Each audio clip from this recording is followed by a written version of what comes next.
Assalamu alaikum, respected viewers and my dear students. Today I am going to explain the topic simple pendulum, जो कि हमारी physics class 10 के अंदर topic है कि हम सिंपल पेंडुलम की मोशन को जो किस तरीके से हम समझ सकते हैं, मैं उसके लिए कोशिश करूंगा। और अगर आप मेरी ये वीडियो पूरी देखते हैं तो इंशाल्लाह सिंपल पेंडुलम का टॉपिक आपको बहुत अच्छे तरीके से समझ आ जाएगा। और अगर आपको ये मेरा टॉपिक पसंद आए तो मेरे चैनल को सब्सक्राइब भी कीजिएगा और साथ में इस वीडियो को शेयर भी कीजिएगा ताकि 10th क्लास स्टूडेंट्स को इस टॉपिक की अच्छे तरीके से समझ आ जाए। तो अभी मैं अपने घर में मौजूद हूँ और ये हमारा जो है ना पीछे कवर्ट है, इसको मैं अपना वाइट बोर्ड बनाऊंगा और इसके अंदर हम सिंपल पेंडुलम को डिस्कस करते हैं। आप ज़रा इस वीडियो को ज़रा लाजमी एंड तक देखिएगा अगर आप क्लास 10th के स्टूडेंट हैं तो चलें अब शुरू करते हैं। डियर स्टूडेंट्स, आज का हमारा टॉपिक है जी सिंपल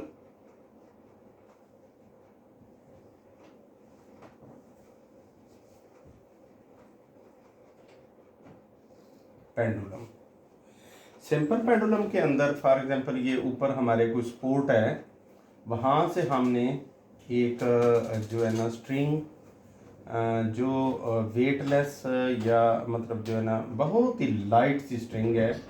लाइट का मतलब यहाँ पर रोशनी नहीं होगा, लाइट का मतलब यहाँ पर है कि वज़न में बहुत कम है।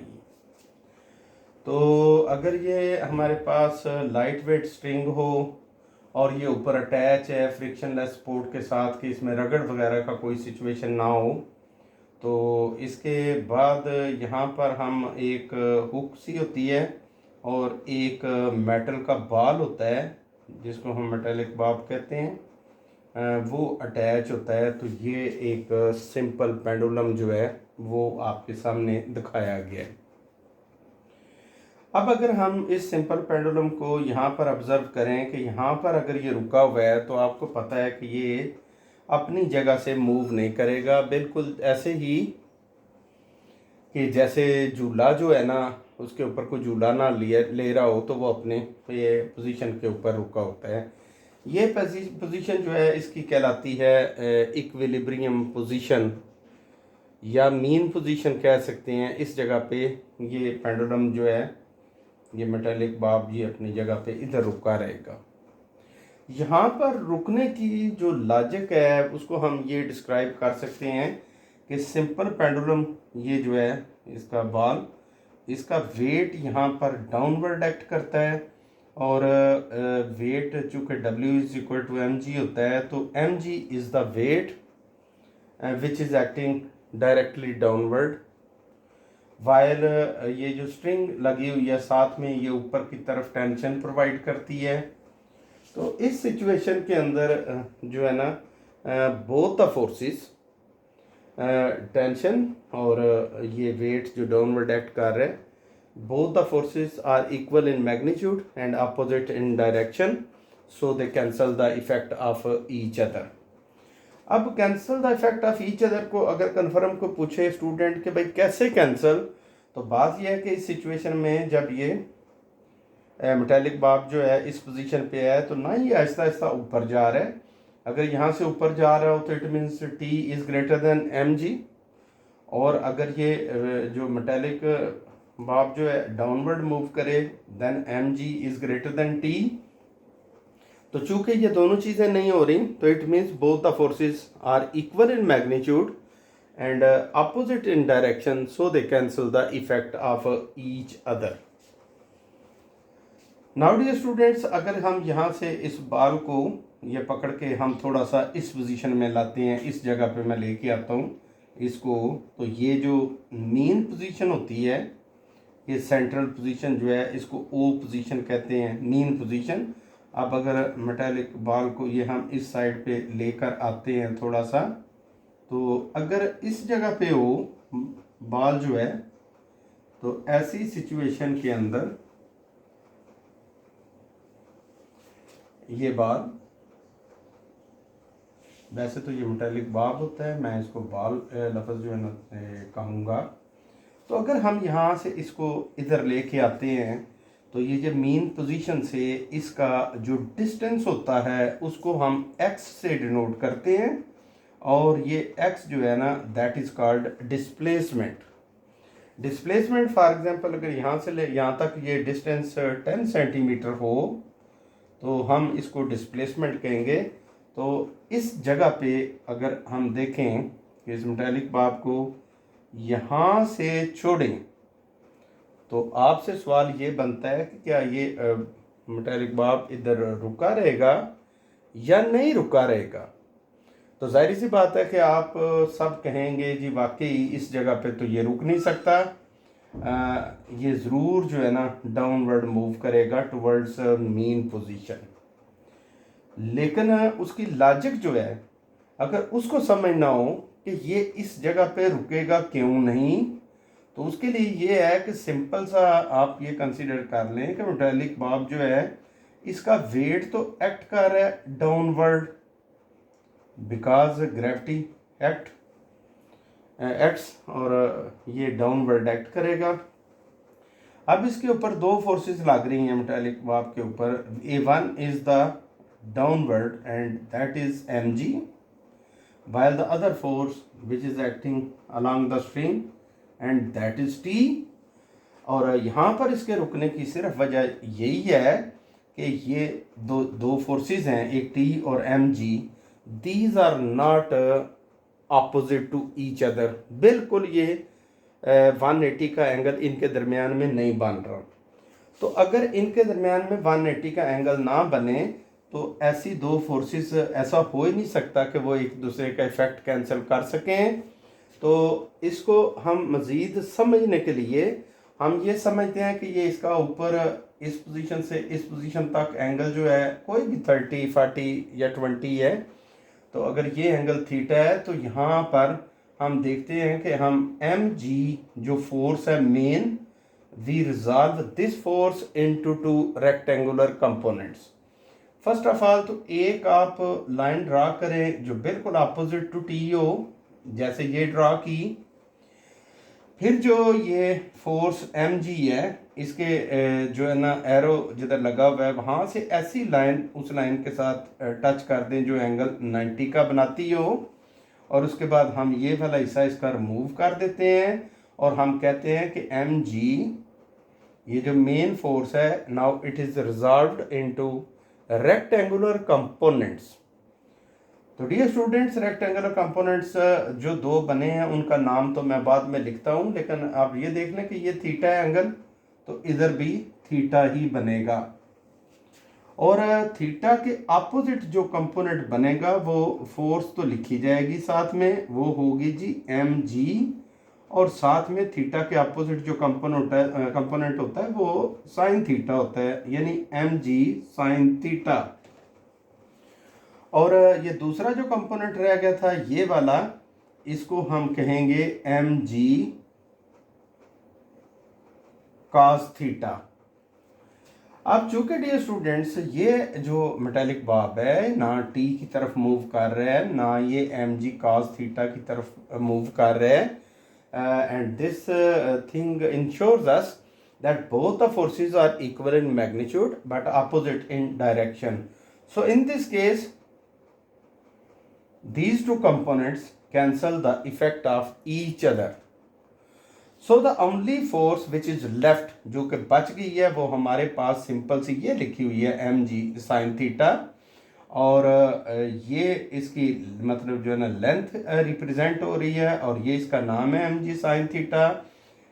So the only force which is acting that is mg sin theta, और ये फोर्स की डायरेक्शन देख लें कि ये मीन पोजीशन की तरफ है, और ये फोर्स जो ऑब्जेक्ट को मीन पोजीशन की तरफ लाएगी इसको हम है तो ये component of the gravity component of the weight है।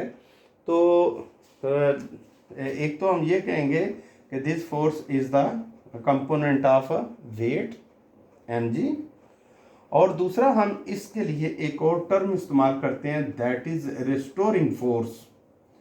डियर स्टूडेंट्स, अगर रिस्टोरिंग फोर्स को हम समझना चाहें तो रीस्टोर करने वाली फोर्स है कि ऐसी फोर्स जो ऑब्जेक्ट को जिस जगह पे पहले था उस जगह पे वापस रीस्टोर करने के लिए जो फोर्स लगती है वो फोर्स लगेगी। तो उसका नेम होगा जी रिस्टोरिंग फोर्स। अब अगर देखा जाए तो ऑब्जेक्ट तो यहाँ पर रुका हुआ था और जब इसके ऊपर फोर्स लगेगी तो इस जगह पे फोर्स मैक्सिमम लगेगी। अगर मैं आपको डॉटेड में यहाँ पर हल्का सा एक दफ़ा फिर छोटा सा कंपोनेंट ये मतलब इसको जो है ना सॉरी इस ऑब्जेक्ट को इधर मैं आपको शो करता हूँ तो इसका वेट इधर डाउनवर्ड एक्ट कर रहा है और इसकी टेंशन इस तरफ को एक्ट कर रही है। तो अगर मैं यहाँ पर रिजॉल्व करूँ ये वाला, अब यहाँ पे क्लियर कट देखेंगे कि यहाँ पर फोर्स ज़्यादा है और यहाँ पर ये वाला जो कंपोनेंट रिस्टोरिंग फोर्स हमें देगा इस ऑब्जेक्ट को मीन पोजीशन तक लाने के लिए, तो ये कंपोनेंट का साइज छोटा हो गया है, यानी यहाँ पर आते हुए फोर्स कम रह जाती है। एट दिस पोजीशन इसका नाम ए रख लेते हैं। If the metallic bob is at point A the restoring force magnitude is maximum, and when the metallic bob start moving towards the mean position then force start decreasing। यानी आपने centre में देखा तो उसकी निस्बत ऑलमोस्ट फोर्स हाफ रह गई और यहाँ पर आते हुए ये एम जी साइन थीटा बिल्कुल ख़त्म हो जाता है और कंप्लीट जो है ना वो एम जी में कन्वर्ट हो जाता है। तो फोर्स यहाँ पर कोई जो होती है वो नहीं लगती। तो अगर यहाँ पर फोर्स ज़्यादा मीन्स फोर्स मैक्सिमम, तो जिस जगह पे फोर्स मैक्सिमम हो उस जगह पर एक्सेलरेशन भी मैक्सिमम। और यहाँ मीन से ये मैक्सिमम जो डिस्टेंस जिसको डिस्प्लेसमेंट कहते हैं वो भी maximum, but only the velocity is zero as the object is at rest. अभी पकड़ा हुआ है उसको तो रिस्टोरिंग फोर्स को हम लगने नहीं दे रहे, लेकिन जो ही वो मूव करेगा तो फोर्स मैक्सिमम लगेगी, एक्सेलरेशन भी मैक्सिमम प्रोड्यूस होगा, डिस्प्लेसमेंट भी उस वक्त मैक्सिमम है लेकिन वेलोसिटी ज़ीरो है। तो ये थ्री कंपोनेंट्स जो है ये जूं जूं ऑब्जेक्ट यहाँ पे मेन पोजीशन की तरफ आना शुरू करता है फोर्स भी कम, एक्सेलरेशन भी कम, डिस्प्लेसमेंट भी कम, but the only one factor which start increasing that is the velocity. तो वेलोसिटी जो है ना ये बढ़ना शुरू होती है और ये तीनों जो मतलब कंपोनेंट्स हैं फैक्स के नाम से इसको याद रख लें। ये फैक्स मैक्सिमम होता है एक्सट्रीम पर जबकि वी ज़ीरो है। तो अब चलते हैं कि जब ऑब्जेक्ट स्टार्ट होता है यहाँ से इधर की तरफ मूव करना तो ऐसी सिचुएशन में once again point should be noted that force is the maximum. If force is maximum then acceleration is also maximum because acceleration is always directly proportional to force होता है न्यूटन सेकंड लॉ के मुताबिक। तो acceleration भी maximum और displacement भी maximum था। अब जब ऑब्जेक्ट आहिस्ता आहिस्ता मतलब तेज़ होता चला जाता है और जब डियर स्टूडेंट्स ऑब्जेक्ट अपनी मेन पोजीशन पे पहुंचे तो मेन पोजीशन पे फैक्स अगर की सूरत हाल देखी जाए फैक्स की तो force almost zero. If force is zero then acceleration is also zero. Displacement at mean position, क्योंकि डिस्प्लेसमेंट तो होता ही मीन पोजीशन से डिस्टेंस को कहते हैं ना। तो जब ऑब्जेक्ट बजाते खुद मेन पोजीशन पे आ जाए तो displacement zero, but at this time velocity is maximum. फर्ज कर लें कि इसकी स्पीड 100 हो गई, वेलोसिटी उधर ज़ीरो, इधर फिर फर्ज 100। यहाँ तक तो ऑब्जेक्ट आ गया due to the restoring force whose name is written here, that is mg sin theta। तो mg sin theta की वजह से ये ऑब्जेक्ट इधर तो आ गया, यहाँ पे फोर्स ख़त्म हो चुकी है, लेकिन according to Newton first law of motion if an object is moving then due to inertia it will keep on moving with the same speed onward until unless कोई रेसिस्टिव फोर्स, रोकने वाली force उसके ऊपर act ना करे। तो due to inertia object Aahista Aahista Aahista ये जो है आगे की तरफ मूव करेगा और इधर आकर ऑलमोस्ट ये पॉइंट बी मैंने बना दिया, इधर आकर ये वाला ऑब्जेक्ट आपके सामने ये रुक जाता है। इस पोजीशन को कह देते हैं जी, ये हुक लगी हुई है पोजीशन बी। अब सवाल ये पैदा होता है कि ओ से ऑब्जेक्ट जो ही आगे ऑनवर्ड आगे मूव करता है तो स्पीड बेरफरज इसकी 100 है, तो यहाँ पे आस्ते आस्ते यहाँ पर 90, 50, 40, 30 और 0। तो यहाँ पर रुकने की वजह अगर आप देखना चाहें तो मैं इस जगह पे इसका ये जो मेटालिक बार है बनाकर दिखाने की कोशिश करता हूँ कि अगर टेंशन टी इधर लग रही हो, वेट इसका जो है वो M G sine theta that is sorry अभी यहाँ पे वेट इस साइड पे लिखते हैं, ये इसका weight M G acting downward as these two forces are not exactly opposite to each other, क्योंकि इनके दरमियान में कौन सा ऐसा 180 एंगल बन रहा है जो अपोजिट हो जाएं, तो ऐसी सिचुएशन में these two forces do not cancel the effect of each other. So in this case sorry मैं ये फिर ज़रा मिटा कर लिखने लगा हूँ, तो ये एम जी लिखा हुआ है। तो in this case we resolve mg force into two components, one exactly opposite to t and the other towards the arrow of the resultant या फोर्स जो मैक्सिमम ये फोर्स जो दी हुई है उसके। तो अगर हम इसको रिजॉल्व कर लें तो ये वाला कंपोनेंट बनता है M G cos theta. M G cos theta is exactly opposite to the tension, so they cancel the effect of each other. So the only force that is mg sin theta, and this force is a restoring force। लेकिन आप देख लें कि ये act किस तरफ को कर रही है। जो ही ऑब्जेक्ट मैंने कहा था ओ से वी की तरफ जाता है, तो ऑब्जेक्ट जो ही आगे जाता है तो रिस्टोरिंग फोर्स उसको पहले आहिस्तगी से रोकती है।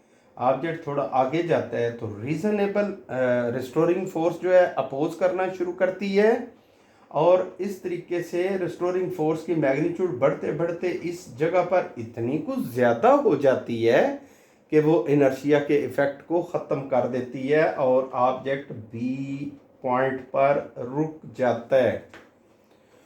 और डियर स्टूडेंट्स, अगर ऑब्जेक्ट बी पर रुक जाएगा तो लम्हे के लिए रुकेगा, फिर इसने वापस जाना है, और बिल्कुल इसी तरीके से कि B to O restoring force जो है वो ऑब्जेक्ट के ऊपर लगकर इसको मेन पोजीशन पर लाती है, और जो ही ऑब्जेक्ट ड्यू टू इनर्शिया आगे मूव कर जाए तो वही रिस्टोरिंग फोर्स अपोज करना शुरू कर देती है।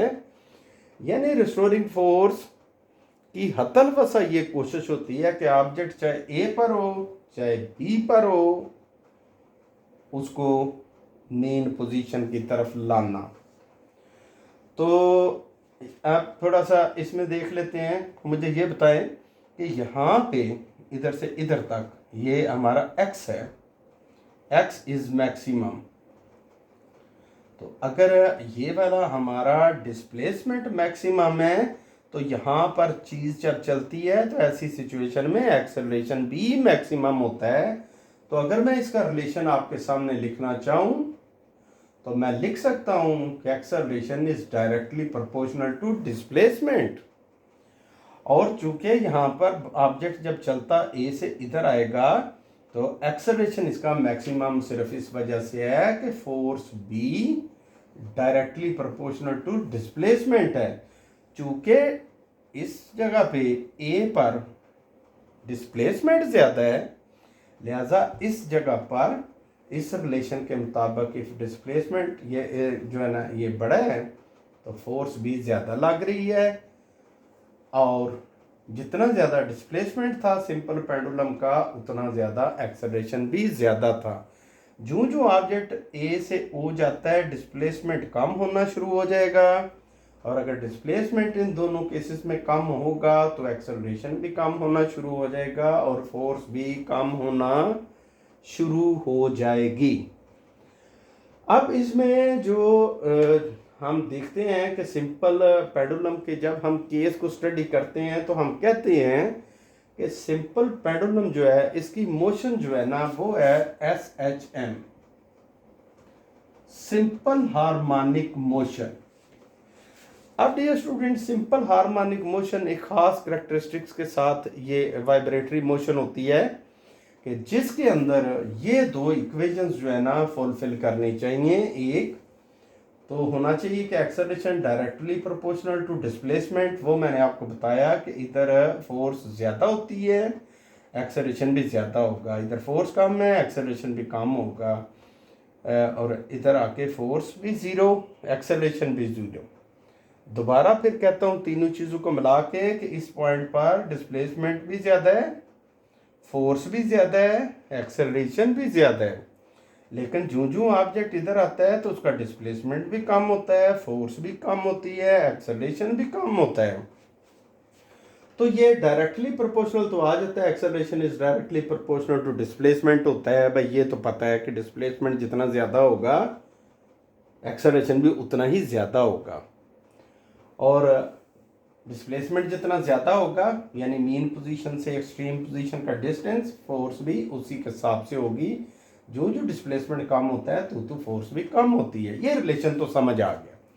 ये जो इसके साथ नेगेटिव साइन होता है ना, ये डियर स्टूडेंट्स देखने वाली बात होती है कि सिंपल हार्मोनिक मोशन की दो चीज़ें बड़ी ज़रूरी हैं। Number one, acceleration or force is directly proportional to displacement, and the second one, the main point is this, that ये जो नेगेटिव साइन आपको शो हो रहा है सामने, negative sign, it shows that acceleration or force are always directed towards the mean position। Directed towards the main position यानी acceleration की सिमत हर लम्हे पे ऑब्जेक्ट ए पर हो, ऑब्जेक्ट बी पर हो, ऑब्जेक्ट इस साइड पे, इधर जहां कहीं भी होगा एक्सेलरेशन की डायरेक्शन मेन पोजीशन की तरफ होती है। यहाँ पे एक छोटी सी मैं एग्जांपल देता हूँ आपको, ये मिटा के थोड़ा सा मैं बताता हूँ कि अगर एक कार जो है इधर जा रही है, अगर तो इसकी स्पीड यहाँ पर इंक्रीज हो, यानी लेफ्ट साइड जाते हुए अगर स्पीड इंक्रीज हो तो एक्सेलरेशन की डायरेक्शन बिल्कुल along the direction of body होती है। लेकिन अगर यही गाड़ी आहिस्ता आहिस्ता आगे जाकर ब्रेक लगाकर रुक रही हो तो एक्सेलरेशन की डायरेक्शन फिर जब रुकती हुई गाड़ी की अगर डायरेक्शन देखनी हो तो बैकवर्ड होती है। दोबारा डियर स्टूडेंट्स, इस टॉपिक को बताते हुए कि मैं बता रहा हूँ कि if this object is moving towards left with increasing velocity then direction of acceleration will be same as the direction of object.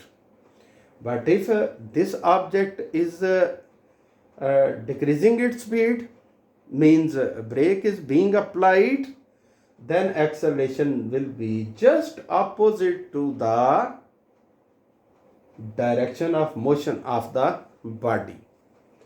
तो हम चलते हैं ज़रा इस तरीके से, थोड़ा सा ग्राफ को यहाँ पर स्टडी करते हैं। मैं सिर्फ यहाँ पर अब नेगेटिव साइन को ज़रा एक्सप्लेन करने लगा हूँ कि जब आप देखते हैं कि यहाँ से ऑब्जेक्ट मीन पोजीशन की तरफ आएगा तो क्या इसकी वेलोसिटी इंक्रीज होगी या डिक्रीज होगी। ये कुछ बच्चे कह देते हैं कि भाई इधर आके ना ज़ीरो हो जाएगी। ज़ीरो हो, अगर एक बच्चे को झूला देने के लिए पीछे खींचा हो, आप इधर सेंटर में खड़े हों, वो झूला जिस स्पीड से आके इधर आके लगता है ना तो ऑटोमेटिक ज़हन में आ जाता है उस चोट के बाद कि बड़ी स्पीड है भाई मेन पोजीशन पर। तो मीन पोजीशन पर स्पीड ज़्यादा है। यानी यहाँ से स्पीड 0 से शुरू होते हुए अगर ऑब्जेक्ट यहाँ पर आते हुए इस डायरेक्शन में ए टू ओ उसकी स्पीड इंक्रीज हो रही है, तो it means direction of acceleration is directed towards mean position. और ओ से बी जब ऑब्जेक्ट जा रहा है तो ऑब्जेक्ट ओ से बी जा रहा है, लेकिन चूंकि restoring force is acting in the opposite direction, लिहाजा ओ से बी जाते हुए गाड़ी की ब्रेक्स लगना शुरू हो जाती हैं। तो अगर ब्रेक्स लगें तो फिर acceleration direction in the direction of motion नहीं होती, बल्कि उससे अपोजिट होती है। अब ऑब्जेक्ट को स्टडी करें, A to O acceleration direction is directed towards mean position, and when the object move from O to B as the speed is decreasing, so acceleration direction will be opposite to the direction of motion होगा। और अगर हम अब last पे देखें कि object start moving from B to O as speed will increase from B to O, तो acceleration direction will be same as the direction of a body, but when it moves from when it passes through this mean position, तो object तो उधर ही जा रहा है, लेकिन इसकी direction जो है वो चूंकि ऑब्जेक्ट की स्पीड डिक्रीज होना शुरू हो जाती है, तो एक्सेलरेशन बैकवर्ड है। तो हमने ये यहाँ पे देखा कि एक पूरा वन कंप्लीट वाइब्रेशन मैंने आपको शो की। 4 सेगमेंट्स हैं। A to O speed will increase, acceleration will be in the direction of motion. O to B speed start decreasing, the acceleration direction will be just opposite. यानी object से O to B जा रहा है, लेकिन acceleration B to O show होगा। फिर यहाँ से ओ की तरफ जाते हुए स्पीड इंक्रीज होती है, तो एक्सेलरेशन की डायरेक्शन बॉडी जिधर जा रही है उधर को होती है। तो O to A speed reduce होती है, तो एक्सेलरेशन रिवर्स हो जाता है। तो जब हम पूरी वाइब्रेशन में देखते हैं कि ऑब्जेक्ट जिस जगह पे भी होगा, एक्सेलरेशन की direction always directed towards the mean position. So dear students, now finalize we are going to finalize our topic that the motion of simple pendulum is simple harmonic motion, and the definition of simple harmonic is this, that acceleration is directly proportional to displacement, and the acceleration direction दोबारा repeat करता हूँ। एक तो मैंने बताया कि acceleration is directly proportional to displacement, वो भी मैंने लॉजिकली प्रूव कर दिया। And negative sign shows that this acceleration is always directed towards the mean position, and if a vibrating body has these two characteristics, then dear students we are sure that the motion of a simple pendulum is simple harmonic motion. तो dear students, ये topic आपने अगर इसको समझ आ गया तो आप दूसरे अपने क्लास फेलोज जो कि 10th क्लास में हैं उनको आप मेरी वीडियो लाजमी शेयर भी कीजिएगा, और उसके साथ साथ जो है ना चैनल को सब्सक्राइब भी कर लें। और मैं गाए जितने भी इम्पॉर्टेंट टॉपिक्स हैं वो मैं आपके सामने पेश करता रहूँगा, और इसमें जितनी आपकी दिलचस्पी बरकरार रहेगी उतने ही अच्छे तरीके से मेरी एक्सप्लेनेशन भी टॉपिक्स के मतलब होती रहेगी। उम्मीद है कि आपको मेरा टॉपिक पसंद आया होगा। अल्लाह हाफिज़।